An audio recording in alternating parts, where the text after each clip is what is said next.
नमस्कार। इतिहास के ऑनलाइन क्लासेस में आपका स्वागत है। हम पढ़ रहे इल्तुतमिश के बारे में, और इल्तुतमिश के बारे में हमने अभी तक जो पढ़ा है कि वो उसको एक तुर्की के खलीफा से, बगदाद के खलीफा से उसको वैधानिक मान्यता मिल जाती है, जो उसके शासन व्यवस्था को वंशानुगत बनाने में अब उसको मदद मिलेगी। तो ये अब हम जब इल्तुतमिश का पूरा उसकी समीक्षा करते हैं, उसकी शासन व्यवस्था की, अप्रैल 1236 में उसकी मृत्यु हो जाती है। और मृत्यु के बाद में हम जो उसको देखते हैं कि भाई जब हम समीक्षा करते हैं इस शासक की, हम ये कह सकते हैं कि ये दिल्ली सल्तनत का वास्तविक संस्थापक था। ऐबक ने व्यवस्था को जरूर स्थापित किया, लेकिन इतना काम नहीं कर पाया जिस तरह उसको करना। अब नहीं कर पाया, उसके पीछे तो सीधा सा कारण है, उसको समय नहीं मिला। 1210 में उसकी मृत्यु हो गई, तो उसको समय नहीं मिला तो वो काम क्या करेगा, वो भी अकस्मात मृत्यु। अप्रैल 1236 में जब इल्तुतमिश की मृत्यु हो जाती है, तो हम उसकी शासन व्यवस्था पर अगर दृष्टि डालें, तो समीक्षा करें कि उसकी शासन व्यवस्था कैसी थी। दिल्ली सल्तनत का पहला वो शासक था जिसने शासन व्यवस्था में सुधार करने का प्रयत्न किया। वास्तव में वो उस युग के था, उसने प्रयत्न किया। और प्रयत्न हम देखते हैं, कुतुबी मुइज़ का दमन, चालीसा का गठन है, अपने विद्रोहियों का दमन है, अपने सैन्य अभियान हैं किस तरह से, और सैन्य अभियान के द्वारा अपने साम्राज्य का विस्तार करना है। विस्तार करने के बाद में जैसे वहाँ से उसको मान्यता मिलती है, फिर अपने राज्य व्यवस्था में वो सुधार करता है। तो ये जो है पूरा, तो दिल्ली सल्तनत का हम ये पहला शासक कहेंगे उसको जिसने शासन व्यवस्था में सुधार करने का प्रयत्न किया। अब दूसरी उसकी सबसे बड़ी उपलब्धि है कि ये पहला सुल्तान था, पहला शासक था दिल्ली सल्तनत का जिसने शुद्ध अरबी के सिक्के जारी किए, अपने नाम की करेंसी जारी की। और वो करेंसी दो तरह की, धातु की थी।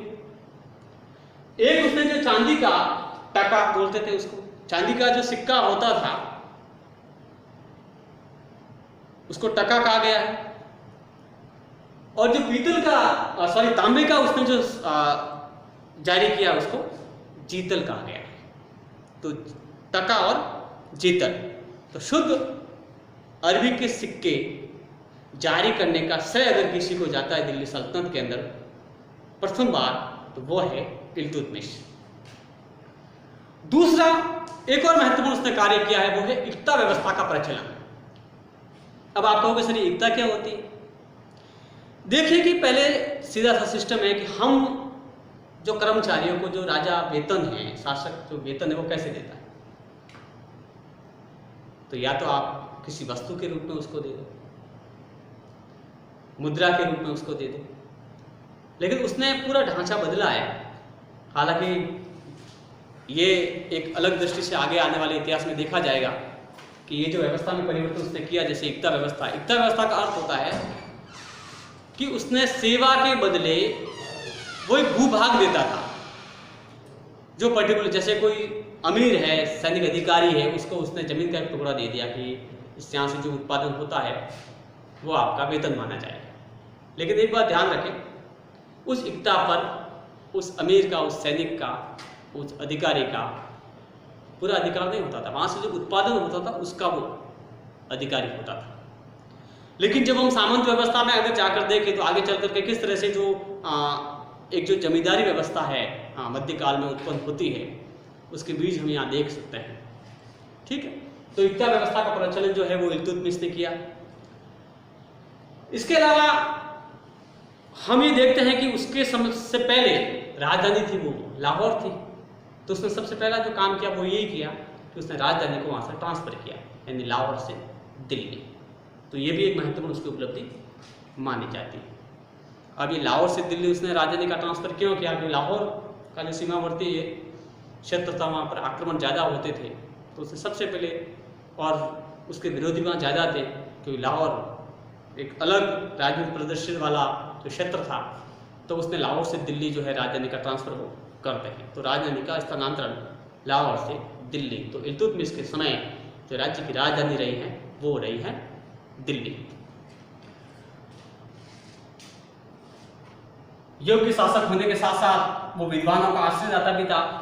उसके दरबार में काफ़ी जो है वो विद्वान रहते थे और हमारे पास में जो जानकारी के स्रोत हैं उन स्रोतों में हमें इल्तुतमिश की जो जानकारी दे रहे हैं उसके समकालीन इतिहासकारी दे रहे हैं, समकालीन विद्वान ही हमें अपनी लेखनी के द्वारा उसकी जानकारी हमें दे रहे हैं।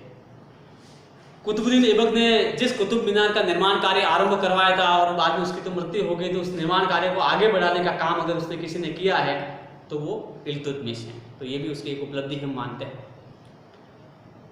इतिहास में कहा जाता है कि भारत में पहला मकबरा है वो इल्तुतमिश ने ही बनाया था। तो भारत में पहला मकबरा बनाने की जो परंपरा है या जो मकबरा बनाने का जो कार्य है वो इल्तुतमिश ने ही किया था। ये उसकी उपलब्धियां है।